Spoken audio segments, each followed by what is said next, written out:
Good evening, ladies and gentlemen. Thank you so much for coming tonight. There's a lot going on, apparently, and let's just hope that the unfortunate isolation requirements of close contacts has precluded a lot of people from coming tonight because, as we all know, that it's creeping back into Melbourne.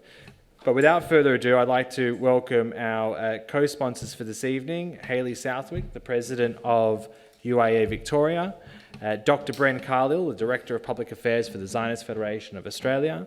Thank you both for being here tonight and for co-sponsoring our function.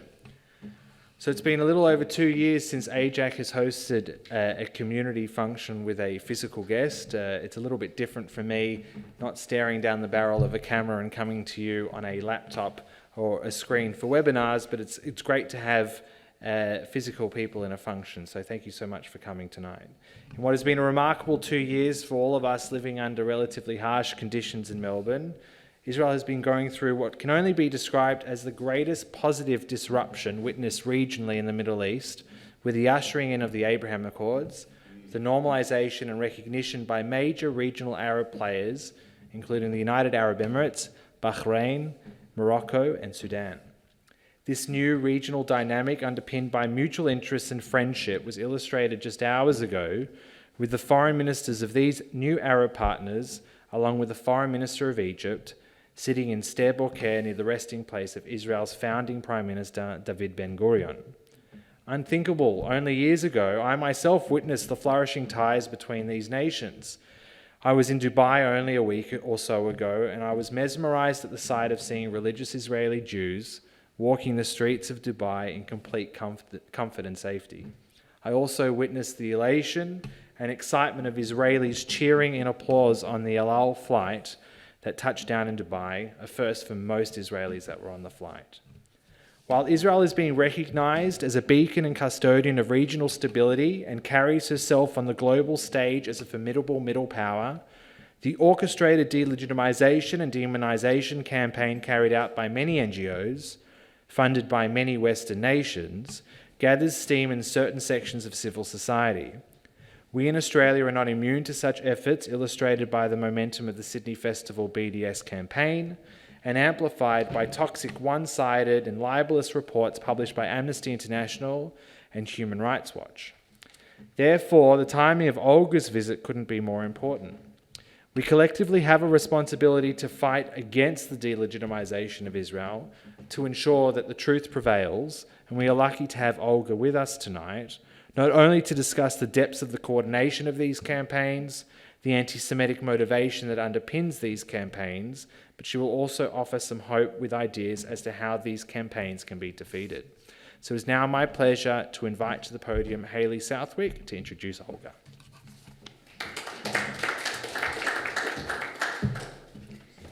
Hi everybody.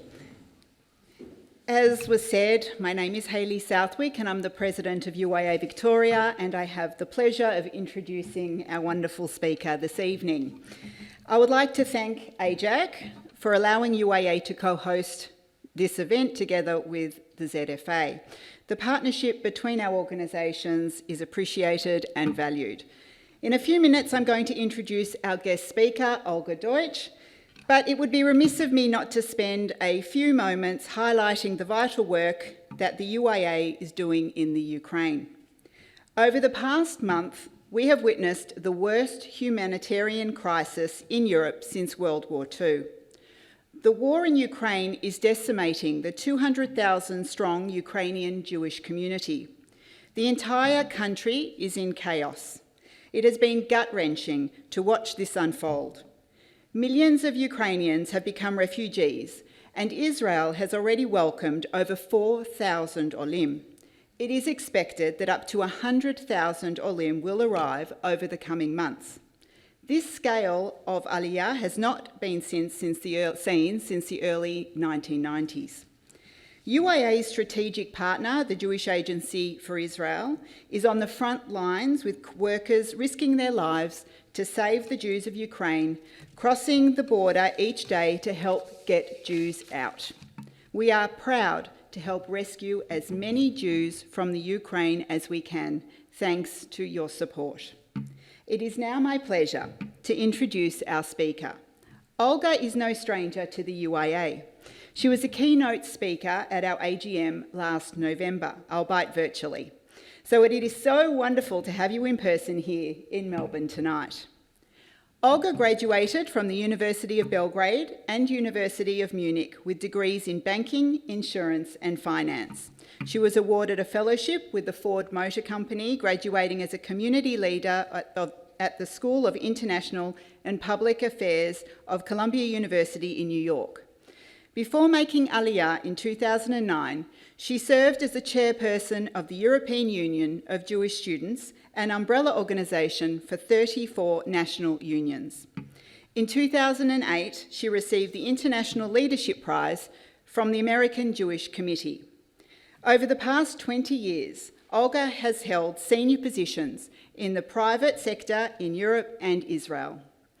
Olga is fluent in Serbian, English, Hebrew and German. She's married and has 2 sons and is here to talk to us in her capacity as Vice President at NGO Monitor. Please join me in welcoming Olga Deutsch.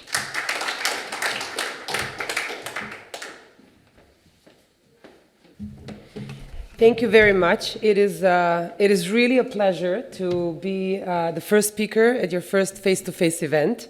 The past 2 years have not been easy for anyone, but I think here in Australia it was probably even more challenging than in other places in the world, because it was so, well, Joel used a good word, you were so obedient. Maybe in other places we were not, so you had to also, it came with a price. So I'm particularly excited. This is also my first visit to Australia. I've never been, so besides being completely jet-lagged, I landed late last night, I'm also extremely excited to meet the community, talk to people, and see the country.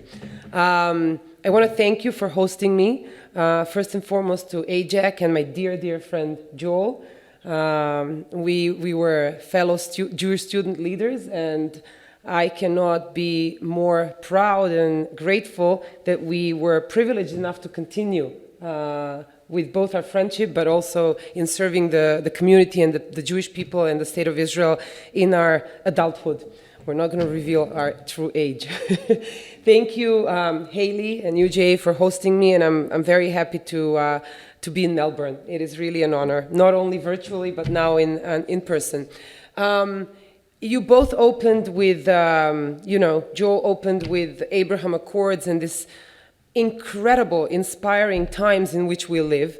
And Haley spoke about the unbelievable efforts that the State of Israel and the Jewish people together jointly are making in helping Jews and non-Jews alike in Ukraine in these horrible times.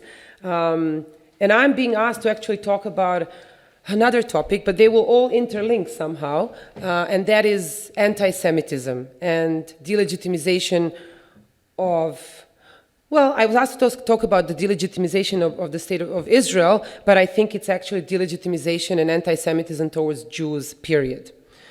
So late Rabbi Sachs used to talk about anti-Semitism at length, and he said that anti-Semitism is hatred of Jews and rejection of the right of the Jewish people to have the same right as everyone else around the world.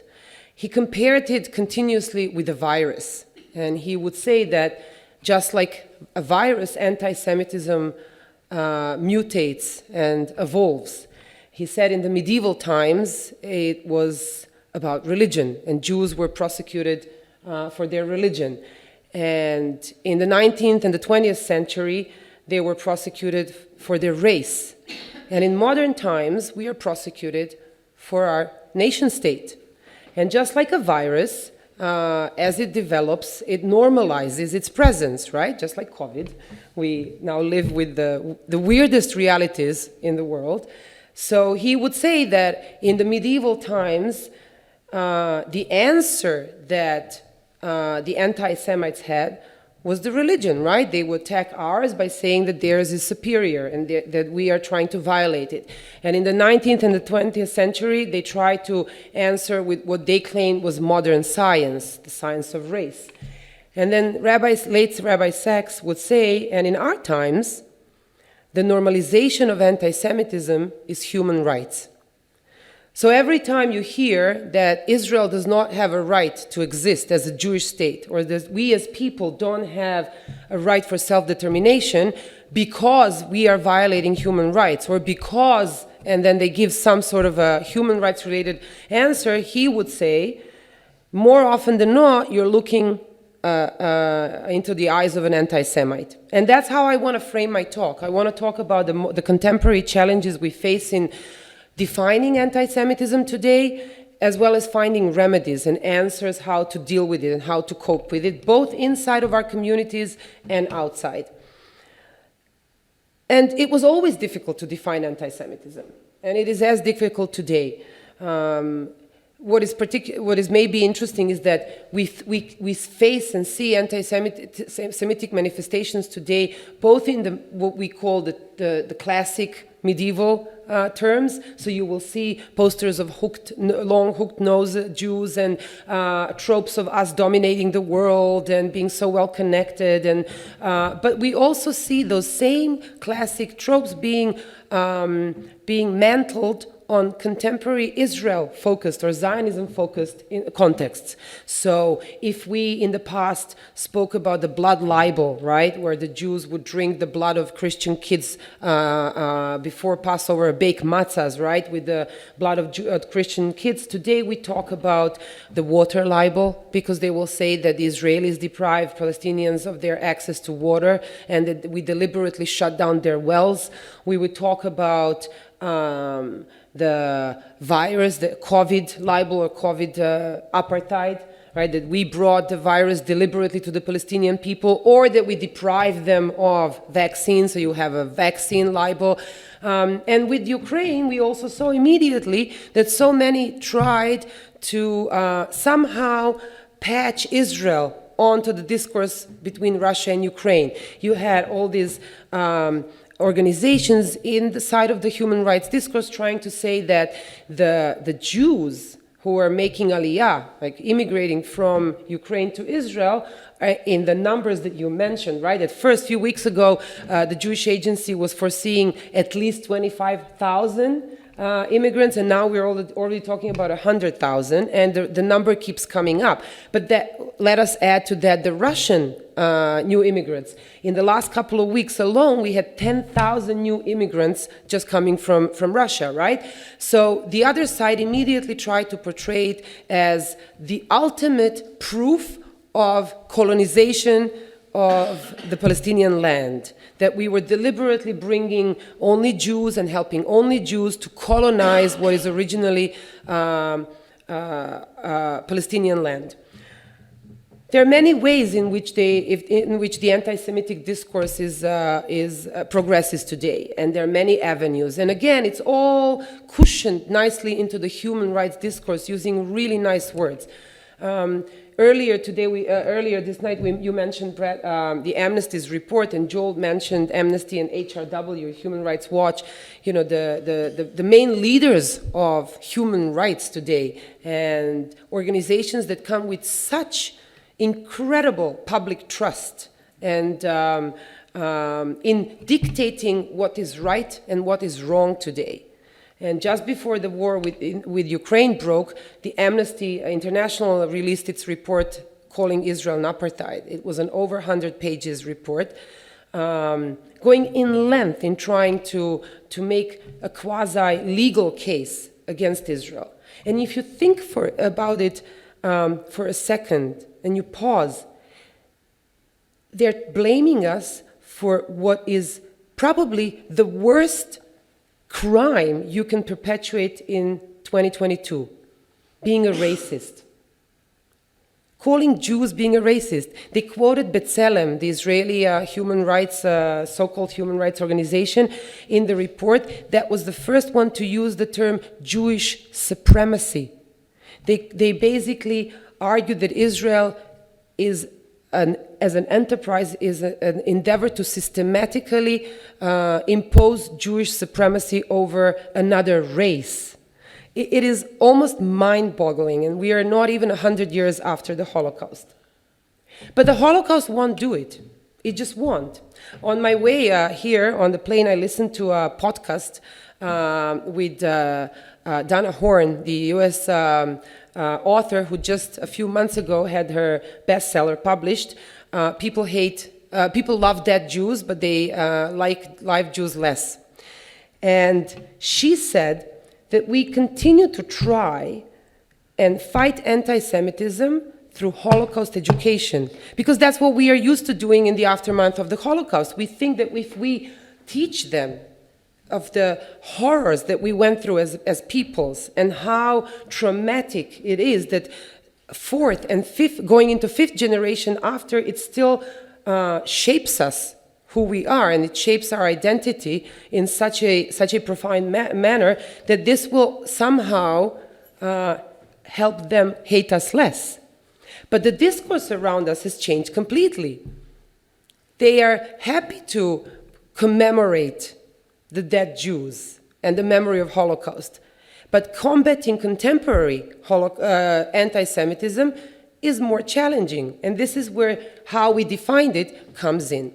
Now, at the forefront of the human rights are the NGOs. And that's what we at NGO Monitor do, okay? The non-governmental organizations who call themselves as human rights and humanitarian groups, self-proclaimed, because there's no definition what constitutes and how do you create an organization. Basically, anyone can do that. And that's exactly what happened on the Palestinian side.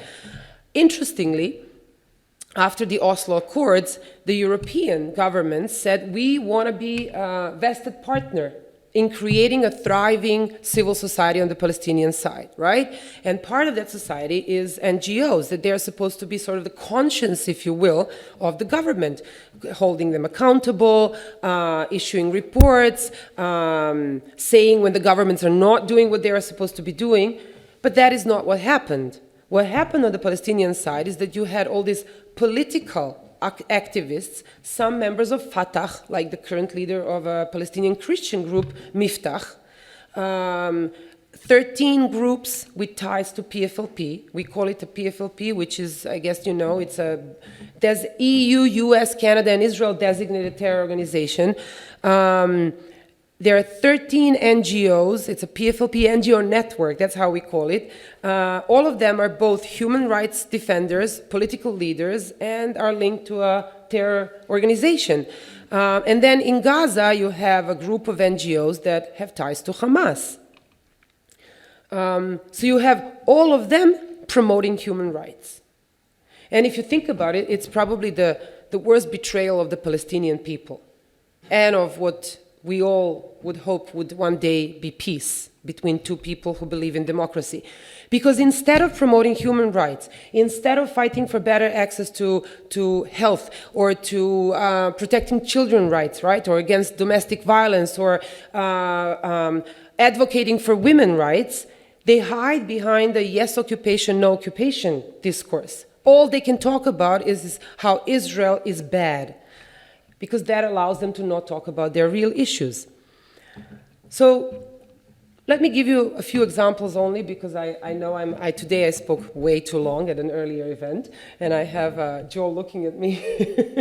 So I'll give you a few examples of how it looks in practice and how it influences the human rights discourse. And human rights discourse is the discourse. There's no other discourse today, because that's what dictates what we read in the news, and that's what affects policies of our elected officials. It finds its way in legislation and afterwards in the implementing of those laws. In August 2019, there was a terror attack near Jerusalem. Rina Schnurb, who was 17, and her father and brother went for a stroll, and there was an explosive that detonated and killed her on spot. Brother and father were wounded, but they survived. A few months later, in December 2019, Israeli media reported that they arrested a 50-people PFLP terror group cell that is allegedly responsible for that. At least 5 of these 50 were executive senior employees of a handful of Palestinian human rights and humanitarian organizations. They have an organization that is called Union of Agricultural Work Committees. So it sounds amazing. They help Palestinian farmers harvest the land, help them have agricultural infrastructure. One of them is called Union of Women Committees. So they're supposed to work on women's rights. They have a health organization. So on itself, it sounds really great. But all of them had held senior positions in committing a terror attack that left a girl dead. At first, no one believed it. They said, it can't be true. Because we keep saying on our end, we keep saying all the time that, it's political, they keep criticizing. But what changed here, that there was a terror attack, and it was fatal. And maybe not willingly, but because the public campaign was so aggressive and so intense, the European governments, who are the biggest donors, and if we pause for a second, I'll just give you a figure so you understand how big and how vested the European governments through their official development and cooperation programs are. We estimate that every year, at least $120 million is provided to a handful of Palestinian NGOs that are active somehow in the context of the Israeli-Palestinian conflict. It's an incredible amount of money. To the PFLP groups, since 2011 to 2019, European governments provided 200 million euros that we know of, because not everything is transparent and not everything is, not all the information is out there. EU alone provided 38 million to 3 organizations. These are incredible amounts. Now, they do that believing that they're doing good things and that they're helping the Palestinian people develop a democracy. So whether it was because of the campaign, or whether it was because they're so vested, or it was the combination of these things, there was a very vocal campaign in Europe, and we saw one by one governments open official investigations into, and this was mind-blowing, into potential diversion of public funds to terror through NGOs. Just to say that out loud was insane. In November last year, 2021, the Israeli government made another step that made a dramatic shift in this discourse. They actually designated 6 Palestinian human rights groups as terror fronts. Now, they did not accuse them of transferring money directly to PFLP or funding the terror attacks. They actually accused them of something that is more difficult to prove, but explains the phenomenon. It's so much softer. They said that they serve as fronts to, on one hand, recruit activists, in other words, give them jobs and keep them engaged, because all these jobs mean traveling around, speaking in parliaments, mingling with diplomats, doing interesting projects. So they keep them engaged. So when the time comes, they have a full-blown network that is already immersed in the political discourse. But the funding part is not even the gravest. The gravest is the platform and the access that, by working with European and other governments, they have to decision makers, and the legitimacy that comes with. To have your report printed with the emblem of the Australian government on it, or EU, or the UN, right? That is something that actually has no price. So in the last couple of months alone, we saw the EU freeze its funding to all PFLP-connected groups they were funding. The Dutch government investigated. They hired an independent company, consulting company, and after more than a year, their report concluded by saying that this one organization, because the Dutch government only funded one, Union of Agricultural Work Committees, there were ample publicly available evidence that prove that they are linked to PFLP, and that therefore they will cancel immediately the contract with them. The German foreign minister, during her visit in Israel and a meeting with our foreign minister, Mr. Lapid, said that Germany plans to continue funding democracy and human rights and building sustainable democracy in the Palestinian Authority, but will continue to do that without engaging with the 6 designated groups. So there are different ways in which European governments actually proclaim a dramatic shift in policy. Now, most of the same groups that are connected to PFLP and that are involved in the terror attack are the same NGOs who push for the apartheid libel against Israel at the UN and ICC. It all comes together. Last year alone, there were 2 separate committees created at the United Nations with the sole purpose of investigating whether Israel is an apartheid.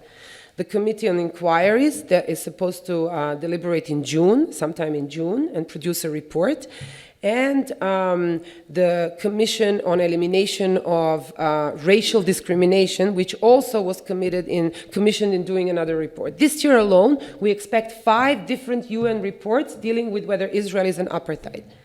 Half of them, at least, if not all, will be directly used as proof that will be submitted and used by the International Criminal Court in The Hague, should the prosecutor choose to continue, or when he chooses to continue to investigate Israel. It's the same groups that also promote anti-Semitism. You will have a Palestinian group that PMRS, the Palestinian Medical Relief Services, they're called, in their 2015 annual brochure, they ran a series of caricatures depicting old school medieval anti-Semitic tropes, just in a political modern context. They had the Prime Minister Netanyahu stamping Palestinian babies on their way to the oven. They had a Palestinian woman wrapped around her head in a traditional robe, but her robe on top of her head was a Palestinian flag, and she had a bleeding tattoo on her arm that said 1948. They would use images like Palestinian people piled up, like dead people in striped uniforms, evoking, again, the Holocaust memories. Oxfam UK, one of the biggest church-based humanitarian aid organizations, only last summer was selling Mein Kampf for £7. And when we sent an official protest and a letter, they said, oh, it was a technical mistake by a junior employee. What kind of, how junior does one has to be to just oversee that Mein Kampf should not be sold on Oxfam's website? And there are numerous examples like that.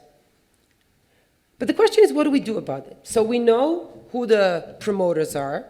We know what kind of language they use, and it's repetitive, right? Whether we say Zionism or we say a Jew, it almost seems like the word Jew was replaced by the word Israeli Jew, a settler, a Zionist. And we already understand that there is an ongoing process of normalization of but it's not criticizing Israel. That's another thing. We call it criticizing Israel, but no, it's denying Israel's right to exist as a Jewish state. What do we do about it? And I want to talk about some of the policy solutions that were already implemented in the last couple of years that have worked really well in Europe, and particularly in the Australian context, talk about what are some of the lessons that might be learned from the old continent. So we spoke about the policy measures on the terror front. Okay, and it's a much more straightforward case when there's an actual terror attack involved and you can prove a direct linkage. But one thing is for sure is that when the state of Israel interferes in these issues, it is a major statement, meaning the fact that they designated 6 Palestinian NGOs and that the Israeli defense establishment said, yes, they pose a threat, resonated in Europe in a different way than any one of us in the pro-Israel world can ever argue for, no matter what kind of information we put forth. So having our Israeli leaders pick up this issue and educating them as well is extremely important, because when our members of the Knesset go and they meet their counterparts, they should be talking about these issues as well. And they should be talking on your behalf as well, because when they harm or try to delegitimize Israel, they're not only they're actually threatening me in Petah Tikva less than they are you. Because an anti-Semite is hardly going to come and attack my synagogue in Petah Tikva, but he might come and attack yours on the same pretext. And that's where another tool comes into the picture, which is, I'm sure most of you have heard of, the AIJAC Working Definition on Anti-Semitism. It's probably the best existing attempt to define anti-Semitism in practical terms. It's legally not binding, which makes it less controversial amongst our critiques as well. And it divides equally, sort of, practical examples of what are the examples of anti-Semitic attacks. And it talks about more classical ones and the ones that have to do with Israel, although it's not attacking Israel itself, blaming all the Jewish community in Melbourne for the decisions that the government of Israel has done. That is considered anti-Semitic. Judging Israel, singling it out, or judging it on double standards that would not be applied to another state. Obviously denying Israel its right to exist, and so on and so on. So far, 37 countries have adopted officially the AIJAC working definition. It's overwhelming, it really is. It's a reality. But what does that really mean? In 2009, there was an attempt arson on a local Jewish community in a small German city. Three people tried to set it on fire, and they were arrested. They all turned out to be of Palestinian origin. And after a lengthy trial, the judge decided that the crime was not a hate crime. It was a crime. They broke the law, but it was not a hate crime. It would not have happened in Germany today. Not because Germans are more or less anti-Semitic. It's because just like we struggle with defining contemporary anti-Semitism, think how much of a struggle it is for non-Jews to define it. So by finding ways to, on one hand, adopt the AIJAC working definition, and then pushing for its implementation, we help our community, but we also help our neighbors, our fellow non-Jewish citizens, fight the fight together with us. Because if that judge would have had the training of the AIJAC working definition, he or she would have had better tools at hand to decide that, yes, it was a hate crime.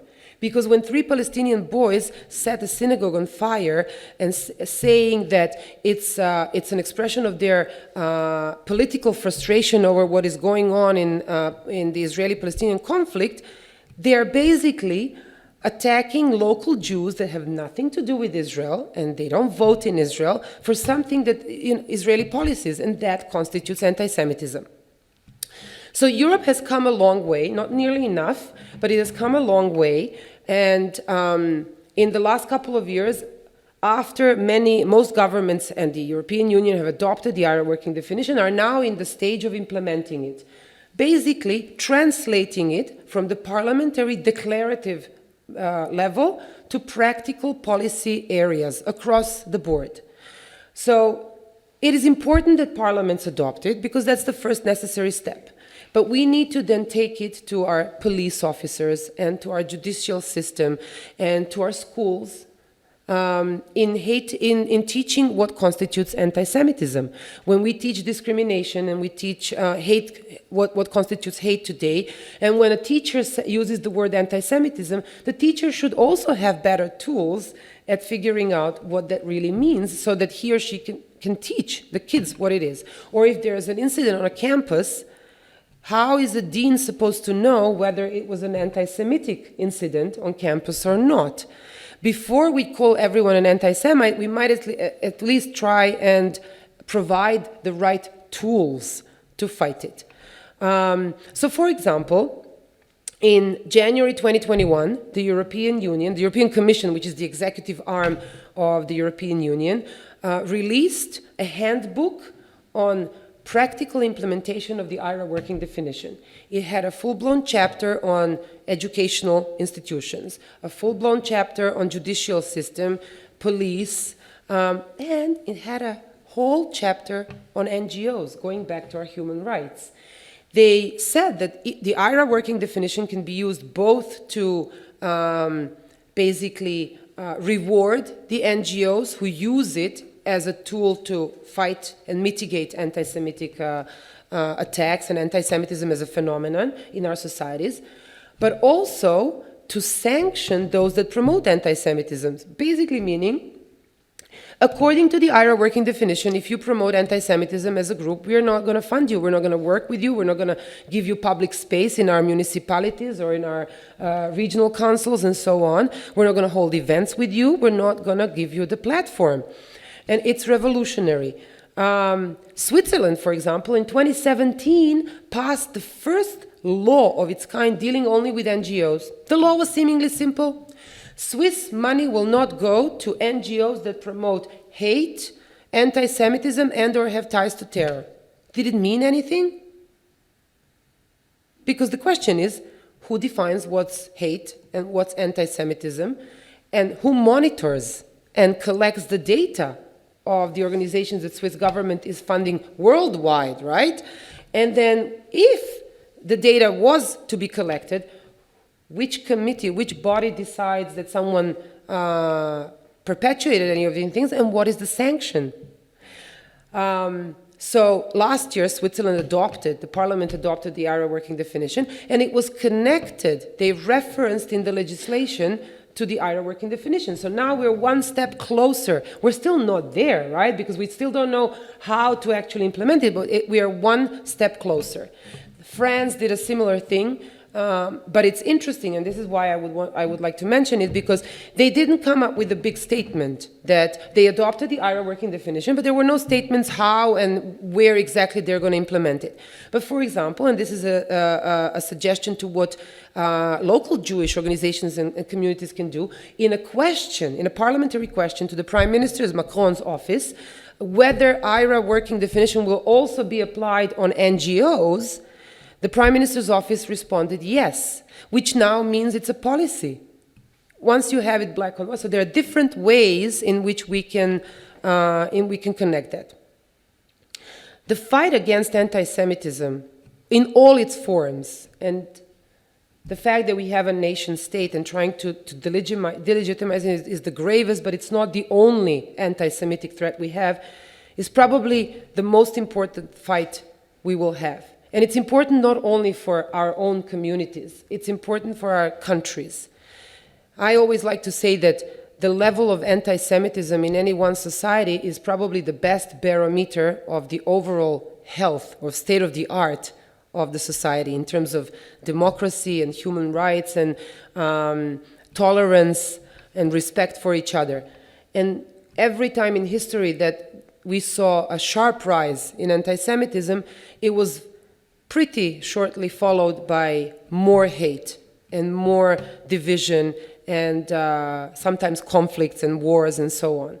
So by fighting and addressing and educating on anti-Semitism, we're not only defending our own communities, we're defending our democracies, we're defending the values that we as Jewish community, we as Jews hold so dear to ourselves.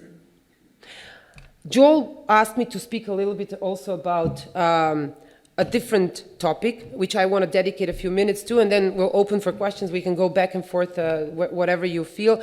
But I want to talk about we cannot avoid talking about the Russian invasion of Ukraine and how Israel somehow miraculously yet again finds itself in the midst of it. The tiny country that is somehow again hitting the headlines, although it has geographically nothing to do with the conflict. But I also want to say that for me, particularly, the invasion of Ukraine hits a very personal chord. I am originally from Serbia, former Yugoslavia. So, if today people talk about the conflict, the first war on European soil after the Second World War, that's not accurate, because I was there when there was one before in the early 90s. And seeing the images and listening to the narrative, and I mean, I was probably, sadly, a witness of the other side. Like, I would probably be the parallel of what a Jew in Russia would feel today, and that is living in complete blindness, and that's why we should not forget about them. They don't have the same access to media and to information. They are fed a narrative that is completely different to ours. And they don't live in a free country. They don't get to say, they don't get to speak up their mind, and we must not forget them. But there was a lot of talk internationally, and obviously in the Jewish communities, why Israel is not condemning Russia more vocally. And it's a very complex question. But there was a poll done recently, like 10 days ago, and according to this poll, there was a report on it in Washington Post. Over 60% of Israelis actually feel that Israel is maneuvering the situation wisely, and I'm deliberately not using the word correctly, but wisely, because this is the situation in which we find ourselves. On one hand, we have a border with Russia in Syria. Russia completely controls the Syrian territory, and Syria is the way through which Iran invests in its Hezbollah proxy in Lebanon, which as of today has 130,000 missiles ready to be shot if necessary at Israel. And we saw during the May conflict that the missiles were not only coming from Gaza. There were not many, but it is a threat. All the operations that Israel does vis-a-vis Iran and so on are closely coordinated with Russia. So we have to navigate that discourse extremely carefully, because at the end of the day, it is a security matter. And this poll, over 60% of Israeli citizens believing that the particular situation is being maneuvered wisely, is parallel with the vast majority of Israelis 100% siding with the Ukrainian people. And we see that Israel was the first one to build an actual field hospital in Ukraine only last week. So far, the only one. We had 3 flights each with 100 tons of aid. We have hundreds of Israeli diplomats in Poland and on other borders with Ukraine, providing aid. We have hundreds of charities, paragovernmental or whatever we call it, national institutions, so the Jewish Agency, but also smaller NGOs. We have individual people in Israel, hundreds of them, getting mobilized. Like the amount of messages I got, can you donate anything from money to clothes? And people were trying to get organized and get people out of Ukraine and provide aid. And we already got a lot of refugees in Israel, and people are providing for them, taking them in. The support for the Ukrainian people is overwhelming, and it's not conflicting somehow with how we view that the government is dealing with the situation. Let us also not forget the incredibly high number of Russian people we have living in Israel, which too are a constituency. You know, our society is very diverse, and that is part of, I'm sure, a political consideration also inside of Israel in terms of how you maneuver and navigate the discussion on the issue. At the end of the day, Israel is guided by being the light to the nations. This is, if there is one sentence that is being constantly repeated in very public, this is an Israeli thing, debates, is that how do we serve as an example? How do we protect ourselves? And yes, it's also part of the conversation in Israel that if the invasion of Ukraine actually taught us something, that is that when a time of need comes, it's every man or woman on his own. Because while the Europeans and the US are supporting Ukraine 100%, there are no troops being deployed. And Germany just increased, for the first time after the Second World War, its defense budget. Pause for a second and think about that. This is Germany in post-Second World War Europe. This was an untouchable, like it was unimaginable until a month ago. Like the Germany in the same sentence with defense budget buying weapons. It is, but they just increased their defense budget, and we will be seeing this from more and more countries. Interestingly, what I'm hearing from the defense private industry in Israel, because we are a leader on that too, right? That they're hiring extensively because they are anticipating that there will be a serious demand for defense technology and solutions. So there is a shift in paradigm in the world. It's a tectonic geopolitical movement. And it's not easy for Israel to necessarily navigate through these murky waters. The fact that we are also being placed in a position, potentially a position of brokering some sort of talks, is an interesting opportunity that sets us at the forefront, but it can also be a tricky one, because if it fails, we might be blamed for it.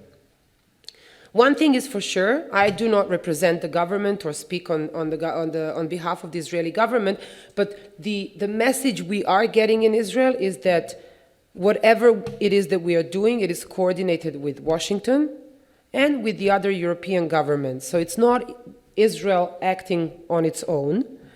And the Israeli leadership so far has managed to balance the two sometimes conflicting messages, right? Because you would have the foreign minister Lapid say one thing that would probably sound a little bit more critical of Russia, but then you would have the Prime Minister Bennett counter it with a phone call with Putin or a slightly less supportive statement of Ukraine. But if you look at it in a concerted way, it's a coordinated message coming from our government. That is not to say that it's a perfect one. It's not to say that we're doing an awesome job, but it is just to say that the reality is very complicated. But the one thing that gives hope is that this is all, including on the anti-Semitism fight front, is that this comes in such incredible times of the Abraham Accords. And while there are tectonic geopolitical movements taking our civilization downwards with war on European soil and the largest refugee crisis and unbelievable humanitarian disaster, and a devastated country, and two people that will hate each other for centuries now. And that will not go away. That will, even when Ukraine will be rebuilt, Ukrainians and Russians will hate each other for centuries. But at the same time, we see a new spark of hope in what until a few years ago was, Middle East, the source of conflict, with the Negev summit, with leaders from Israel and Arab states, something that was unimaginable just until a year ago, talking about common threats and joint ways of addressing them. And I think I'd like to finish on a hopeful, positive note that every evil comes with an antidote of something good. And unless we believe that is the reality in which we live, then we might as well just give up and not fight at all. And I hope that we will continue to thrive in Israel, and that you will continue to thrive here in Australia as a Jewish community, because we need each other. We need you, and you need us. We're the same people, and we can only fight common challenges together. Thank you very much. I hope I was not too long. And I would like to open for any questions. So we have a roving mic. So just hands up, whoever would like to ask a question, we'll kick us off. Hey Olga, first thanks for coming down to chat to us. One of the themes that's come out of Russia invading Ukraine is, well, if the world can apply such harsh sanctions on Russia, why can't it do the same to Israel? And unsurprisingly, that's created a lot of hope for Palestinians. You know, maybe one day the world can do the same to Israel. Now, Javier Rettigo just wrote an article about, well, you know, along the lines of, it's not in the West's interest to apply those sanctions to Israel, not about the moralistic argument, but it doesn't benefit them in any way, therefore they won't do it. But if history shows us one thing, it's that, you know, societies, take Nazi Germany as the most recent one, you know, anti-Semitism isn't logical, and, you know, if they hate Jews, they're not going to say, well, it's not in our interest, so we won't do that. So how do we know that in the future the West isn't going to turn against Israel because, you know, it's not in its interest? We could write a PhD on that one. It's an interesting question, and it's a fear. The apartheid libel and the attempt to make a legal case that Israel is committing a crime, right, is part of that ongoing campaign that it's been going on for over 20 years now. And immediately the parallel was lingering in the air, right? The Russian occupation, the Israeli occupation. If you think about it, both sides, the Putin and the Ukrainians, were somehow, again, bringing up Holocaust all the time. It's unbelievable. Like, why? Like, Putin was denazifying Ukraine. The Ukrainians jumped on the opportunity to somehow put Babi Yar in the bombing in the middle of the discussion, not only in Israel. Like, if it only hit the news in Israel, I would understand, because that's something that resonates with us, right? But it was not only the case in the Israeli context. Ukrainian President Zelensky made a less successful attempt to talk about Holocaust during his address to the Knesset, which was actually aimed at the Israeli public and not at the members of the Knesset. But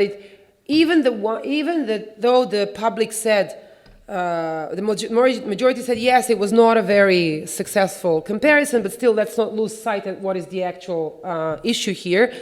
What ended up happening is that everyone's talking just about that in Israel. That completely dominated the discourse. There's no way, to your question, there's no way of knowing that they will not come with those claims and that they will not try to draw the parallels, which is why we have to continue fighting on each of these fronts and debunking the claims. I have to hope that it will not, because I don't know what serious person can compare what is happening in the Israeli-Palestinian conflict with what is happening in Ukraine now. But then, you know, you can never predict what those seeking to delegitimize us will come up with, and it's a tough fight because we don't play by the same rules. They throw emotional. In German we say Schlagworts. I don't know how to. Daniel knows it's like one-liner songs, you know, catchy chorus, you know, slogans that they sound very emotional, right? Occupation, liberating our people, our indigenous people, our rights to the land, my grandfathers, and they don't have to prove any of it. And then because we play by the rules of democracy, each of our organizations, we go into days and weeks and sometimes months of building legal arguments and debunking and proving them wrong. And by the time we are done, they moved on to the next emotional line, right? And today's news cycle is also completely dominated by emotions. You even saw it in the Ukrainian context. At least the most of things that we got were reporters interviewing people. What did you buy in the supermarket? How did it feel? Did you talk to your dad that was left behind? Now, yes, it's a humanitarian crisis, and we want to see that too, because it's that human suffering that we can relate to, and only in that way can we sort of grasp the gravity of the catastrophe, but we also should be able to get a serious geopolitical analysis of what is going on the ground. And we were getting very little of that, because the news cycle is dominated by emotions and by experience. It's all individual experience, how I feel and how I make you feel, and it's not based on facts. So again, back to your question, it's a legitimate question. I'm not sure what the right answer is, other than we have to keep fighting, and we have to keep providing the facts and finding the smart ways. It's not the right ways. We don't want to prove that we are right. We want to be smart about it. We have to ask ourselves, how do we influence our policymakers? How do we inform them? How do we help them? We give them tools. I don't want to first blame them. That's the easy part, that they did something wrong, or that they promoted anti-Semitism or were apologetic, right? I want to come to them and say, did you know about this and that? Did you know that our taxpayers' money go to ABC? Now, here's a suggestion of what we can do about it. That's how I see the situation. And I can tell you that in our small microcosm at NGO Monitor, and we deal only with a niche issue, we only look at the NGOs, right? There are issues that are much larger. But in the last 10 years alone, our research helped cut over $60 million in funding to anti-Israel NGOs. Some with terror ties, some with promoting anti-Semitism, some promoting BDS, some active at the UN, and so on. But that's not even the biggest impact that we have had. The biggest impact we have had is that our research helped more than 15 governments introduce NGO funding policy changes. Because we don't want to stop the civil discourse. We want a thriving, vibrant civil society. But we also want governments that draw clear red lines of what is okay and what is not okay. And that's where we come into the picture, by helping them provide tools. And if we are passive, then the lethargy and the combination of ignorance, not deliberate, but ignorance, and other issues and the busy agenda will win the discourse. What about the role of the educational institutions and the academics in feeding into this whole paradigm? And what's happening there, and where can you intervene, and suggestions you've got in order to actually circumvent that side of things, given the fact that they're influencing a whole new generation of supposedly intelligent people? Yeah, that's a much tougher question than the first one. I am more hopeful, and I know this is going to sound horrible, but I'm more hopeful at our ability to work with decision makers on policies than I am about our ability to help our young generation. The pace, Joel and I were Jewish student leaders, and only earlier today we were talking about how different the way in which we were active was to how they are active today. And our activism is probably closer to the way you were active on campuses when you were a student than to how they voice their opinions and channel their frustrations or ask for a change today. I think social media has changed everything, in many ways for good, but in many ways it has shortened the attention span and our collective ability to have a serious conversation on anything. A conversation that is longer than 130 characters or whatever it is. I hate Twitter. And if it's not a 30 seconds Instagram reel, then no one's watching it, right?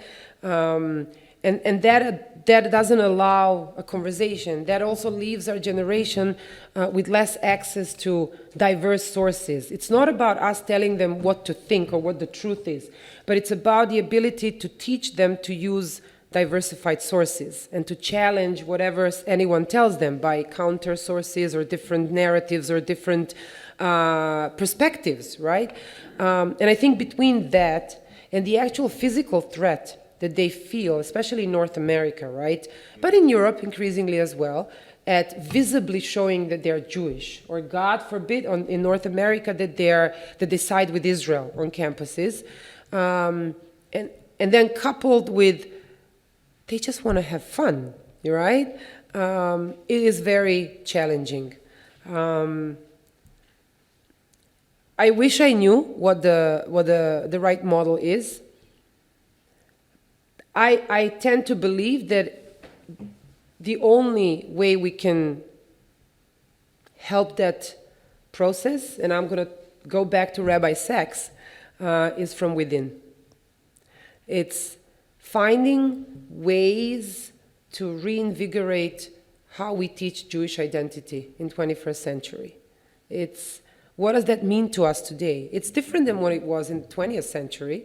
The Jewish paradigm has changed. It used to be Holocaust, the state of Israel, and rebuilding Jewish communities in Europe, especially, and the dichotomy between Europe and Israel, North America and Israel. It was clear, and everyone each community knew what their job in that equation is, and now it's all mixed up, and diaspora needs Israel in a way that Israel is, I don't think, ready to rise up to the challenge, because the internal discourse in Israel has not reached that critical level.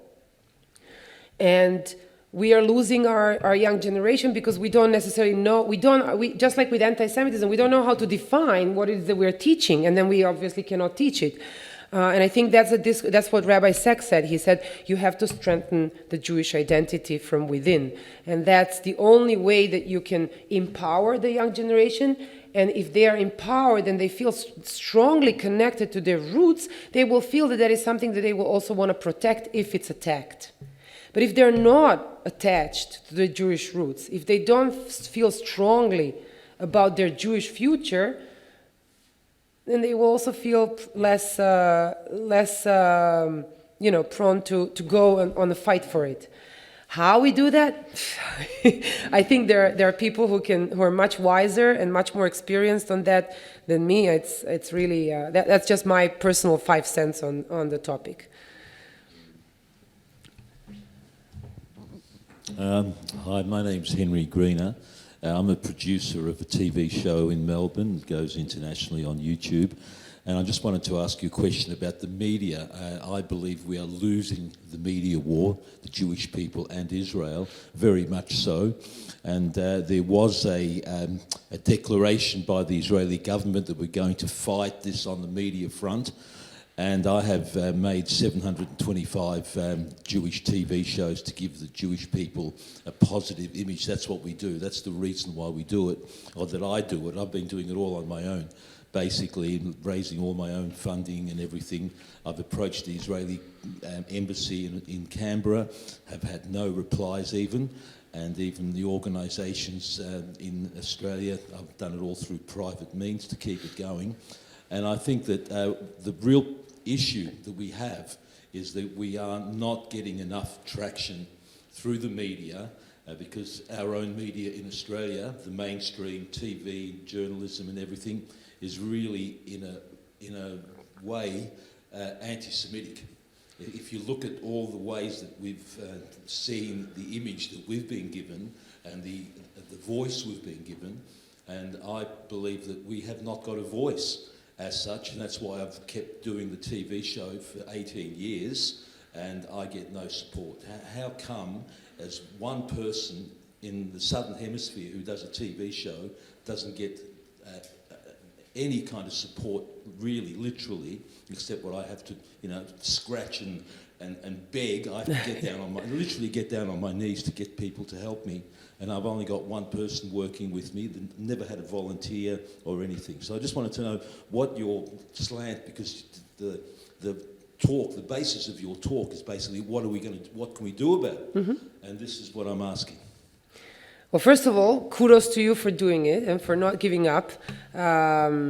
It's amazing that you could build such an initiative and that you are managing to raise money, no matter how little it is. I don't get anything out of it, by the way. I am sure of that. I am sure of that. It goes back to what I spoke earlier, is that the message on the other side is a uniform message. It's orchestrated. We only hear one thing. There's no nuances and there's no internal fighting. Like, it's always, boycott Israel. Israel is the oppressor. Israel is this. They all, talking about NGOs. All of them, in each of their reports, they quote each other as sources. And most of the events at the UN, you'll have the same 10 Palestinian and, Human Rights Watch and Amnesty people doing panels together and siding together. And they raise funds from the governments, through the official programs, and they will be partnering organizations, one with another, in getting the funds. So they reinforce each other, and the message is one message, because they're trying to take down something, and they're targeting one specific, very specifically defined target. That's not what we are doing. Each of us has his or her own view, and then we all belong to at least one organization, at least. Each of us is a leader, because we have earned that right to live in democracies. Like, we fought for that. That's our core Jewish value: freedom of speech, freedom of thought, vibrant communities. But that dilutes the message, because, one organization will have a slightly more conservative message and statement. The other one will balance it up with this. The other one has to also please this part of their constituency, so they have to, they will talk about Holocaust or fighting anti-Semitism, but they'll say, just with the Jerusalem Declaration, which is the antidote to the IRA working definition, they say that while Holocaust was unique for the Jewish people, fighting anti-Semitism has to be put in the universal context of fighting racism and discrimination by and large. But if you listen to what it actually does, it's actually relativizing our unique experience historically, right?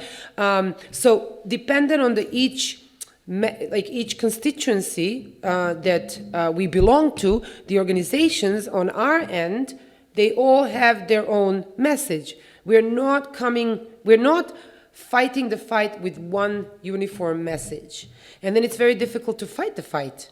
And it very often feels like we are all shooting, in different directions, while they are laser precise. It's always the same wound that on our end, with each hit, gets more vulnerable, right? Because they're hitting the same spot over and over again. In politics, they say it's much easier to be opposition. All you have to do is criticize, and promise that you'll do better. But once you get elected, it's much more difficult to stay in power, because you have to prove that you've done something, and that you should be given the trust. And it's the same here. All they have to do is continue saying how oppressive and how horrible we are, and how we are violating systematically every human right on this universe, right? And do it in an emotional way. It's not an answer to your question. It's an explanation of a phenomenon. Should we do anything different? I don't know. Can we be that uniform? Can we all come under one umbrella? I'm not sure. Should we? But here's one thought for you. We should be more corporate about how we do it. And even the media today, I see it in my daily work. If 5 or 10 years ago, in order to get into a conference or into an article on a topic, you would actually have to nurture a relationship with the journalist or with the politician or whoever is organizing a conference, and then pitch them with your content and be relevant and so on. Most of the content today is purchased content, paid for. The media outlets do not make their money by selling papers. No one buys papers anymore. They organize conferences, and most of the speakers are sponsors. That's what it is. And most of the content, it will say it's an ad, but most of the content we get are ads. So we might want to use all the brains that we garnered in our startup nation and in our business side of the Jewish communities, and the same brains that we apply to in our businesses, we ought to apply in how we navigate the pro-Israel or discourse or how we fight anti-Semitism. We need to be more professional about it, sexier, have an actual conversation. PR-wise, how do you frame the discourse? We have to, while the attacks get more emotional, but don't forget, again, they're the opposition, right? We are seemingly the position. Our response has to be less emotional. We're not trying to prove that they are wrong and that we are being hurt. We want to be smart. What's our goal? What are we trying to achieve? That's what we are trying to do at NGO Monitor. Address the phenomenon in a professional way, the way that any company would advocate for their issues. And most of the companies today have advocates in parliaments. Why should we use different tools than they do? It's asking yourself, who is the constituency that they're serving, and what are the issues that they find relevant? Not what are the issues that I find relevant, because he needs to get reelected, not me. I'm not sure I gave you an answer. Just make a supplementary comment, just 1 second, is that look around the room and see the interest of our community in the wonderful. I really think your talk has been absolutely fantastic. Thank you. You've really covered a lot of ground, and you've said all really good things.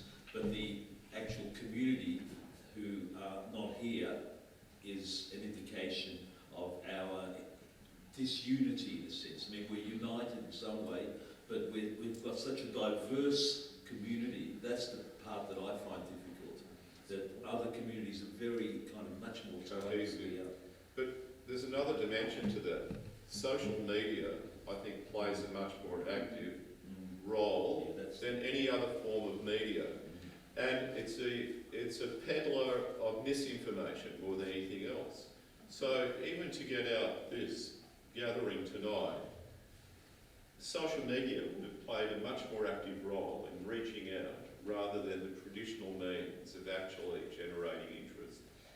And also, when you look at it that way, maybe we are doing things the wrong way because people are fed misinformation, they're ignorant, they don't research the facts behind anything, but they're gullible. So why aren't we using the same type of tactics that they use in order to beat them at their own game? Because we can't lie. It's that simple. It really is. They get to say... It's a tragedy in itself when you look at it that way. Well, that's how authoritarian countries have managed to succeed, and they all... by victimising one group. But you know what my comfort is? That all those totalitarian regimes ended up falling. If you resort to unfair, non-democratic means and you use non-legit tools to fight your fight, in the end it will come back backfiring at you, because that's not a sustainable model. And I come from an unsustainable model in Serbia. Serbian people are paying the price until today for the lack of democracy and lack of due diligence and processes. And it's always the people that pay the price, not the ones sitting in the leadership positions.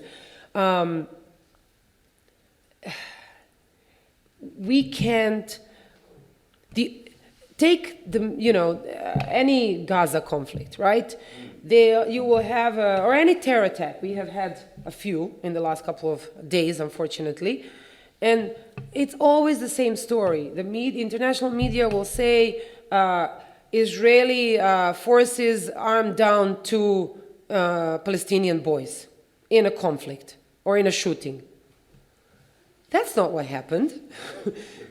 They randomly fired at civilians, or he took out a knife and brutally murdered 4 people in a mall in Beersheba and was gunned down by civilians that were trying to protect, but by the time that headline made a round of the world, us debunking it is not relevant anymore.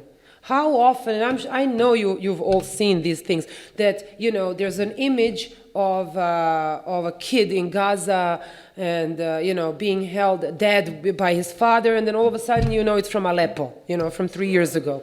But by the time that they, again, everyone saw it, it's already a campaign. I don't think we will ever win that fight, and it's okay. Because we don't want to lie. We don't want to fabricate I don't want to live in a country that fabricates news. I don't want to live in a country that explodes facts or distorts the truth or, even doesn't tell the whole truth. But, takes a paragraph, because that's what they do. They will take a paragraph and then they'll only take one sentence and omit the context completely. But then if anyone reads only that one sentence, it reads completely different than when read in a context. I don't want to live in a country like that. So the fight might take longer, and it might seem futile and exhausting and like we're losing. But at the end of the day, and again, I say this coming from a non-democratic country. My youth and adulthood was one big fight for democracy in Serbia. Israel is a vibrant democracy. We fight, we disagree. The discourse is sometimes very ugly and disrespectful. We are not proud of our elected officials too often, the way they communicate and the way they speak.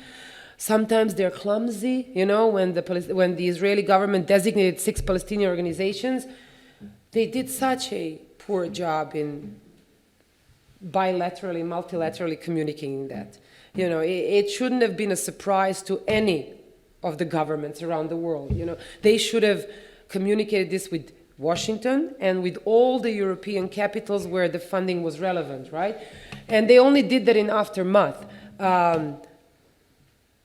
But we are still a vibrant democracy, and I don't know many other countries where each of us gets to yell from the bottom of our kishke, what hurts us, and the other one will disagree and he will yell back, but we both get to say what we have to say. And I think that takes us forward. That in the big picture, in the long term, it takes us forward. Before we go to the gentleman at the back. Yeah, look, my comment is probably not totally relevant, but I thought I'd mention it anyway.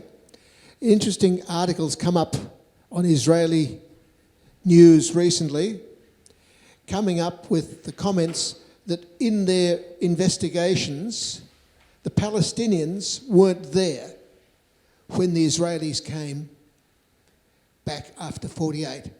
Palestine is an invention. And this has been coming from the Israeli news sources lately. I'm not sure I understood.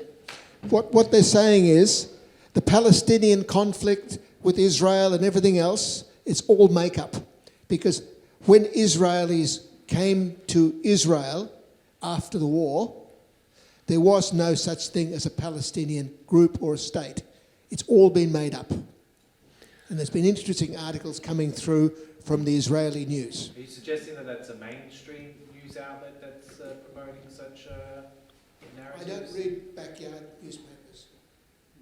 There was an article that came through. I get a lot of emails from Israel. And I thought, wow, about time we started to look into, were there really any Palestinians there in the first place? Or have they been invented?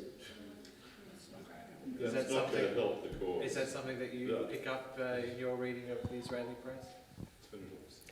I haven't come up with something like that. I mean, there are talks that there's a whole. It's not a theory, right? But Palestine was a British mandate. So what people colloquially use as Palestinian people today, it wasn't a state before Israel was created. So in that sense, they were local Arab population, right? So I don't know if that's what they were referring to, but in the aftermath of the creation of the State of Israel, everyone refers to it as Israeli-Palestinian conflict. Now, whether you want to go and say that it was the Arab League and who created the discourse the way we know it today, that's I tend to agree with you. Where that discussion is already a lot. It doesn't matter because this is what we are discussing today, and in any future constellation, the discussion will be what kind of agreement between Israel and the Palestinian people will exist. So. Take one quick final question here before I'll hand over to Brett to the vote thing.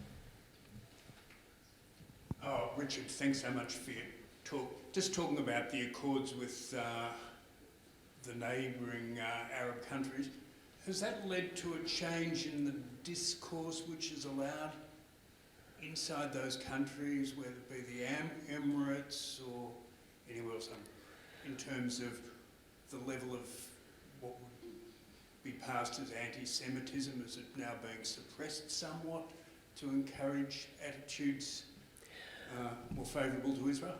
It's getting there. It's at first. The first year was what you would call a honeymoon, and in the best of ways, right? There was overwhelming excitement, definitely on the Israeli side.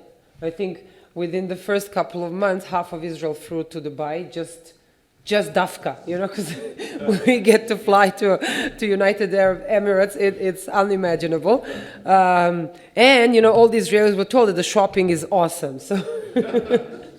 So you get these two things together. No, but on a serious note, it was an overwhelming excitement.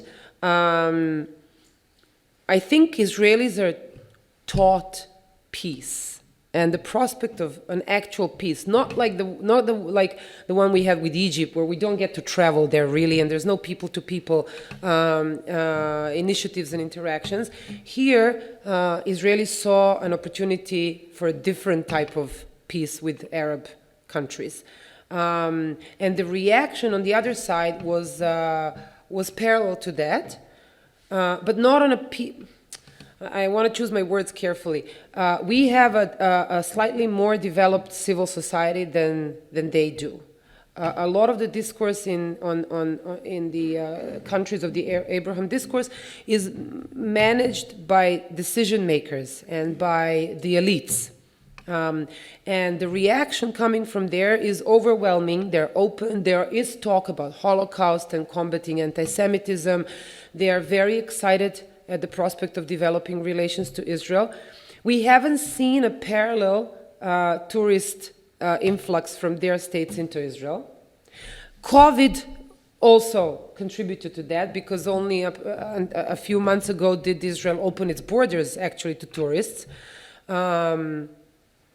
And also the Israelis are so, we love to travel, we love to fly. So the minute they open the Ben Gurion airport, whoop, half of the country goes somewhere. And the fact that now we don't have to fly for 4 or 5 hours to European destinations, rather 3 hours to Dubai, makes it even more appealing. But yes, I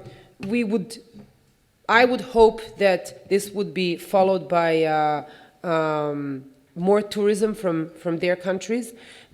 Projects are being discussed about ongoing people-to-people initiatives. That's where everyone wants to influence, to go, because it's clear that on a policy level and a leadership level, we're there already, right?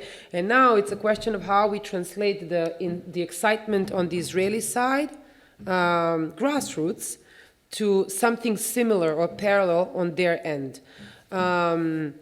When we talk to people from the Abraham Accord countries, most of them will say that inside of their countries, there's very little anti-Semitism. The Bahraini, there's a Jewish woman, a member of the parliament in Bahrain, and she's very outspoken. She has interviewed a lot in Israel, spoke at conferences and so on. There are hundreds of initiatives. So I think we will be seeing more and more of this. And going back to your question about image, there's nothing that works better than people-to-people initiatives. Then coming to Israel, meeting the Israeli people, getting to know the culture, breaking those taboos, because they have been fed things in their media, in their education system, in their mosques maybe, across the board for years, for decades. And that is not easy to break. But the more they get to know us, and the more that the leadership continues to send a clear message that the partnership is strategic and that we face the same challenges, I think we will be seeing more and more of that. But on the Israeli side, the excitement it's absolute terms. Left, right, center. I was in Dubai a week and a half ago, and we were guests.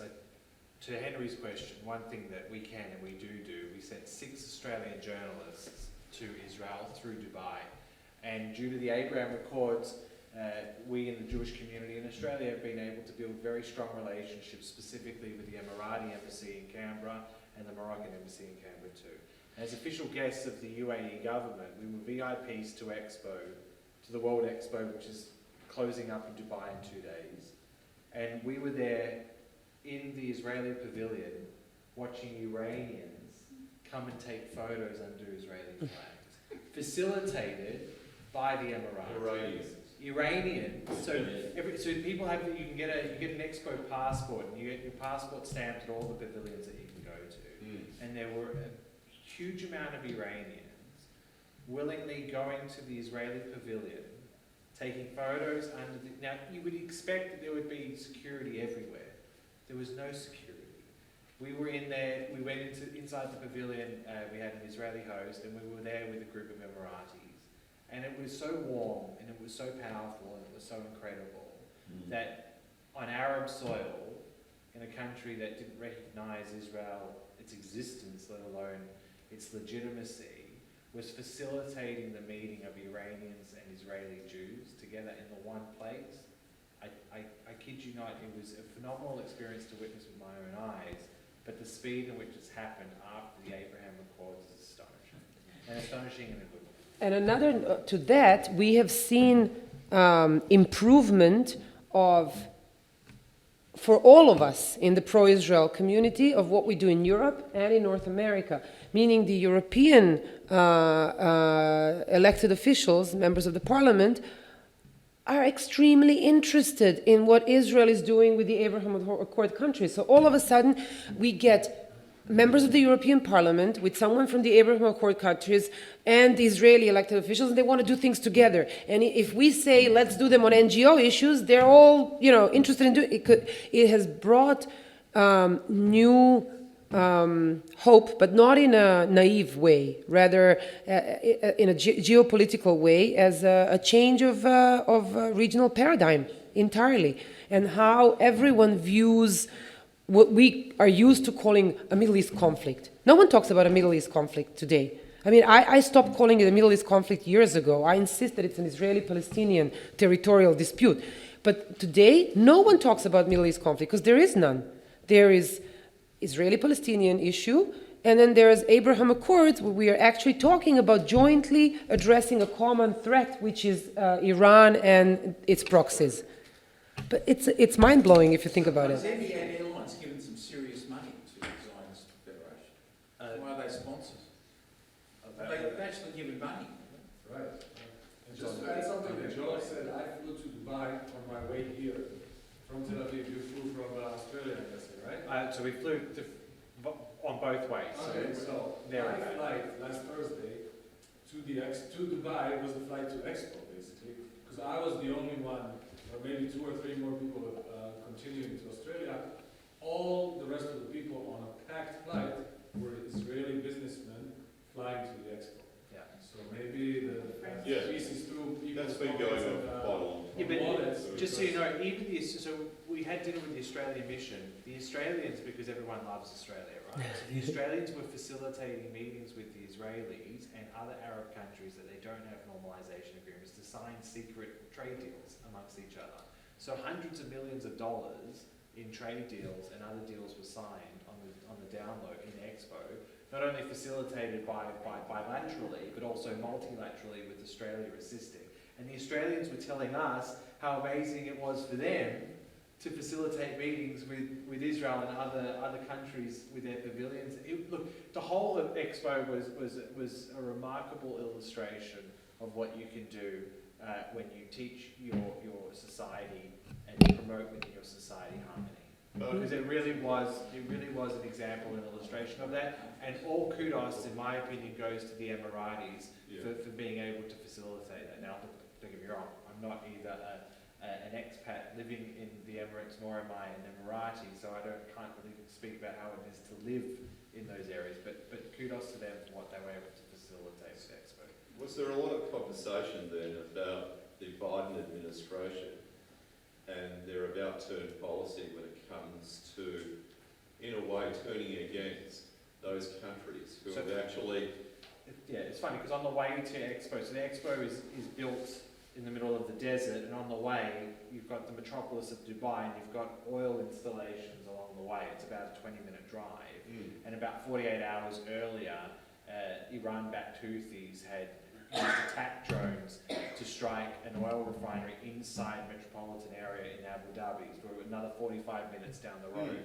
So I was able to tell the journalists that were there, you see this oil installation 48 hours ago, Iran essentially, through their proxies in Yemen, was able to strike this, and this is why, you know, the situation with the Biden administration is so precarious, not just in, not in Israel, but in these Arab countries as well. So that was discussed extensively, because they are very frightened about, well, they're very concerned about the threat that's posed by the Houthis, and to have the US administration delist them as a terror organisation, I think was seen as a big slap in the face to a lot of people in the Arab Peninsula. Why has O'Malley got such power on that note then?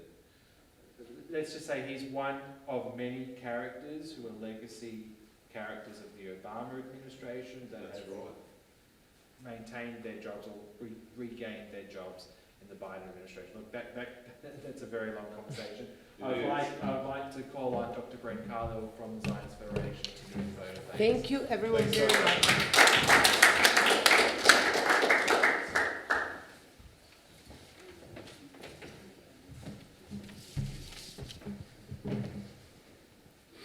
Since before the establishment of the State of Israel, there have been efforts to stop and to reverse Jewish self-determination. These efforts have been diplomatic, political, economic, violent. Most of these efforts have targeted the State of Israel, and in the face of them, Israel has survived. Israel has thrived. However, in recent decades, as Olga has been talking about, parts of civil society have been less focused on targeting Israel and more focused on targeting civil society elsewhere and, through it, the general public. They are trying to make the State of Israel illegitimate, beyond the pale for the general public. Where they are successful, calls for sanctions against Israel are seen as justified. Violence against Israel is seen as justified, if regrettable. Where they are successful, every single Israeli action, including efforts to defend itself, is seen as illegitimate. But, as Olga discussed, this campaign against Israel doesn't just harm Israel, it harms Jews everywhere. Because a central component of modern Jewish identity, especially here in Australia, is the State of Israel. So when these haters try to undermine the legitimacy of Jewish self-determination, they are saying to the Jewish community that your identity is invalid, that you are morally suspect, because no matter how nuanced your connection to Israel is beyond the pale. Increasingly, again, as Olga mentioned, we are seeing young Jews in Australia and around the world being asked to leave their Zionist identity at the door as the price of admission to all sorts of clubs and interest groups. Jews are sometimes being excluded or singled out because they are sympathetic to Israel. Imagine the pressure this places on the youth.